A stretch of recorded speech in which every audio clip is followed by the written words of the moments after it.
I made a promise to myself and to you that for every artist who was featured on GNX, you know, all those underground artists who I hadn't heard of, whenever they come out with a project, I'm going to review it. So that's what I'm doing right now. I'm going to be talking about Peysoh Did It by Peysoh, figure out who this guy is. I apologize for the weird decor. It is Christmas Eve in my household. I've got all 6 members of my family here. I'm trying to record before I go out to Wegmans and buy some oysters. We're going to have some oysters. We're trying to make like a new New Christmas Eve tradition, man. I love oysters. But we're going to be talking about Peysoh. Who is Peysoh? Peysoh. Like seriously, I'm asking you that question. Who is this guy?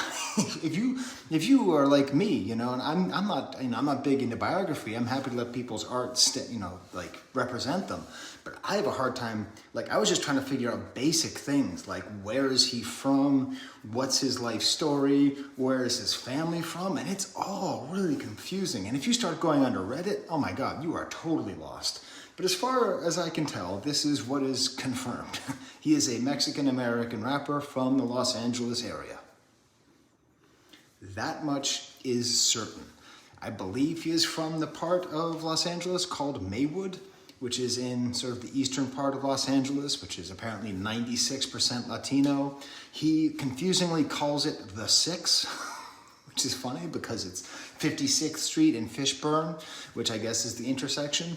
That kind of short-sighted hyper-regionality, I think, is a feature, not a bug, of GNX and of this artist who would call something the Six, completely oblivious of the fact that Drake has taken that term, and that for everybody in the world, when he says, I'm from the Six, they think, wait, I thought you weren't from Canada. I thought you were from Los Angeles.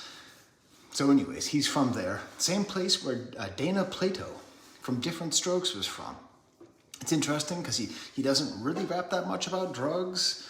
Hardly at all, actually. He doesn't really rap about sex. It's mostly about crime and about his own kind of difficult life. And I think what I like most about him is just how mournful and sad he is. He's a very sad young man. Now, what I wanted to do before I get to this very brief EP, which is just 11 minutes long, is I want to talk about, like, how did Kendrick find him? What did he see? So, according to Peysoh, when he talked to Kendrick, Kendrick said, I discovered you because of your song 6 Block. So, again, the Six. The real Six. Now, I don't think this is Kendrick playing 11D chess and figuring out how to get somebody to redefine what the Six means. But this song is a perfect example of what Peysoh is. It's it's mournful, booming bass, and this really world-weary voice of this young man who at this point was 17 years old. This was 4 years ago. And just rapping about his life, and it's just like, you see him, and it's this really sad feeling. I had a similar feeling with Lefty Gunplay, where you're just like, man, these young men are just looking for a sense of purpose, and they find it in the gangs, and in the crime. You know, like, it's hard. It's hard, and that's really what you feel. I'll quote some lyrics from 6 Block, which was a big hit when it came out, but I didn't notice it, you know. Thuggin' with a toolie on me, it ain't the shit that I chose. And when the killed my dad, I swear to God, I ain't froze. First of all, Mexican-American rappers using the N-word. Some do, some don't.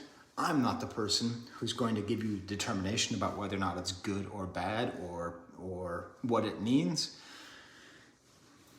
Feel free to have the discussion in the comments if you'd like. and if you think you are qualified to discuss this topic. As it was with Lefty Gunplay, like, if it's good enough for Kendrick, then it's good enough for me. It took a minute, but I went and did my thing with that poll. I'm bareface, walk up on you, I'm gonna show you who did it. So what I kind of wonder is Kendrick's song that says, you know, tell him Peysoh did it, tell him Kendrick did it, I'm gonna show you who did it. Like, I actually think this is the origin of Kendrick using that as the hook. I think he was inspired by Peysoh. We're talking about the song GNX. Featuring Peysoh and Big Hitta 3 and all that, right? I think he was inspired by this idea of, like, I'm gonna show you who did it. And I think he's taking that. I think that's why he gives Peysoh the first crack at it. I also watched the interview with No Jumper. Man, I mean, it's hard because that guy interviews a lot of people who you don't see other interviews for. And at that point, I gotta give him credit. But man, he's a creepy dude. He's like talking to a 17-year-old, and this is a direct quote from No Jumper. anytime you get some new pussy, you need a homie sitting on the other side of the room with a chopper. Bro, you're talking to a child. Just what the hell are you talking about? Ugh. Anyways, the better interview for you to watch if you're interested in who Peysoh is of course Power 106, the Los Angeles radio station that is sort of the pinnacle of rap in Los Angeles. And it's really interesting because you see this guy and you just sort of feel that, much like with Lefty Gunplay, that prison has taken away so much life experience, that his life on the streets and then his life in prison has meant that, like, he's clearly a bright guy, but like his level of knowledge about stuff is sort of like staggeringly sad. Like at one point during the interview, he says, wait, what's the month after August? You know what I mean? Like just like basic stuff, you know? There's an interesting moment where they have a competition of who can speak Spanish better.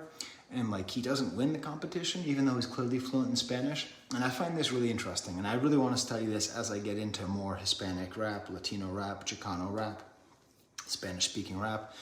They're called heritage learners in my field of language instruction. And like people who speak a language at home do not necessarily, they could not necessarily pass a intermediate level Spanish class or French class, because like the way they learn the language is just by speaking. It's just what's needed. They're not sitting there trying to break down the tenses. So anyways, it's an interesting thing because like as a French professor, I've taught people who came from Senegal and spoke French, and then they don't really understand that their family came from Senegal and they spoke French at home, but the French they were speaking was totally different. So anyways, that's a whole interesting thing about Hispanic, Latino, Chicano rap that I find will be interesting. But my favorite thing that he said in this whole interview is that he's just getting started. And I really believe it, because he's a young kid, he's 21 years old. He spent, 3-4 years of the last 4 years in jail. And, he's a good rapper, but he's not a great rapper. And I don't think he thinks of himself as a great rapper. I think we see that in the interview and the way that he approaches these rhymes. Now, what I liked is he talked about the process of recording GNX. And he said how it just took 10 minutes to record, but that what he does is he listens to the beat, and then that's all he can think about. And he can't think about anything else. He just gets super focused on it. And I really believe it. I really believe it. That's how you can have great rappers who don't know what September is, because it's a different skill set. So yeah, just to remind you, the verse on GNX is so good. A on the dead ones, we treat an enemigo like some breadcrumbs. All my killers on the go, like who said some? Red rum, all I think about when I see the heads come. Do my dance, hit the chop. When I see the ops go, let them claim it. We the ones who really pop, bro, don't televise it. We the ones who letting chops blow, ops no, let them piss off. And it's a flop show, murder man slinging murder music off a murder van, beat the pussy up. I've been celibate and murder sound, who is him? Just awesome. Just an awesome verse from him, which leads us into this quick 11-minute album, okay?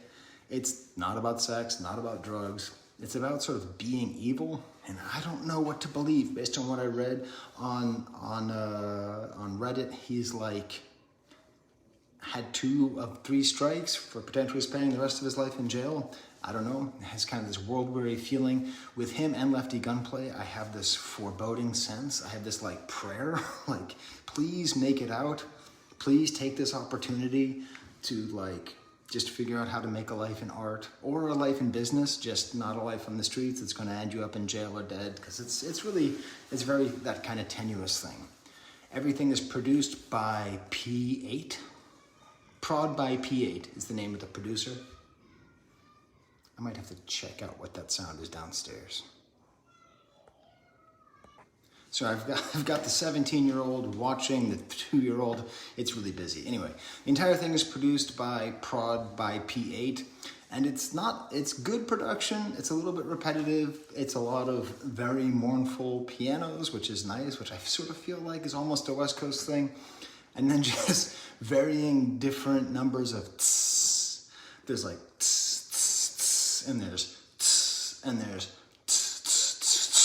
just a certain kind of blown out drum machine snare sound that once you notice it, it's kind of everywhere here. So let's start off with the track Ain't As Evil As Me, the opening track, that bloopy sound. It does have this one really cool production thing were these just totally terrible sounding toms, which is like dum, dum, dum. Really weary flow, great breathless style here. Gets cut off by like a TV report of a gunman, you know, trying to sound real street, really true. I don't know. I really enjoyed this, like this track. Listen to this one, and you've basically heard them all. It's just his style, just all the way throughout an entire verse. Next song's called Not Me. This time we have tss, tss, tss, but it goes tss on the one and then around the two of 1, 2, 3, 4. Doesn't really matter. Simple pianos. I really like the chorus because it develops each time. You know, it keeps on saying, not me, not me, not me. So it starts off, you know, witnesses saw it, you know, not me. And then the second chorus is like photographs, not me. And then finally the final verse, which is kind of comedic and funny. In your songs, you said it was, so who it was, not me. I heard it through a phone, so who it was, not me. I got drunk and rapped about it, who it was, not me. And even if I said it's me, stupid bitch, it's not me. You know, it's funny, interesting. Next song is called Lucky 7. Just once here. The women in this album, it is a kind of misogyny, but they're basically just like an annoyance. And I do like that he says, I lost my soul at 6 years old.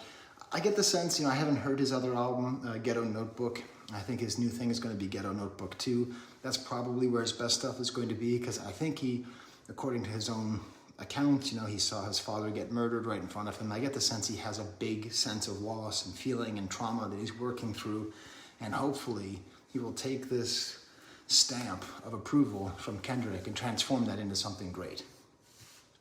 What's Beef is not a cover of Notorious B.I.G. More piano beats. I do like the sound of like the battery dying. It doesn't even seem like it's aware of the Biggie song. Maybe it is, I don't know. The album ends with Let 'Em Run, which has kind of more Mexican sounding horns and Mexican guitars. I don't know, he seems to be happy to be evil, and he seems to be talking about it like that. So there's my review of Peysoh, you know? I'm not going to say like, I like Lefty Gunplay more than Peysoh, even though I probably do. But I think what's more important, and if you haven't seen the Company Man's most recent video with Icon LA, or LA Icon, it's pretty interesting. Controversial at times, but interesting. Because really what Kendrick has helped to do is tell us these two guys are LA rappers, they're Hispanic LA rappers, and you should take them seriously. And he's putting them on a platter for us, and it's up to us to determine what do we think, what do we like. And I think he's got an interesting voice. I think he has an interesting story. And I just hope he stays the hell out of jail and out of the grave. All right, so there's my review. This is almost like an old school Sky video, you know? The audio's not very good. The setting's not very good. No one's gonna watch it. All right, well, Merry Christmas if you celebrate it. Happy Kwanzaa if you celebrate it. Happy Hanukkah if you celebrate it. Or if you're, you know, from a communist country, Happy New Year. I'll be up soon. All right, till next time. There's a guy.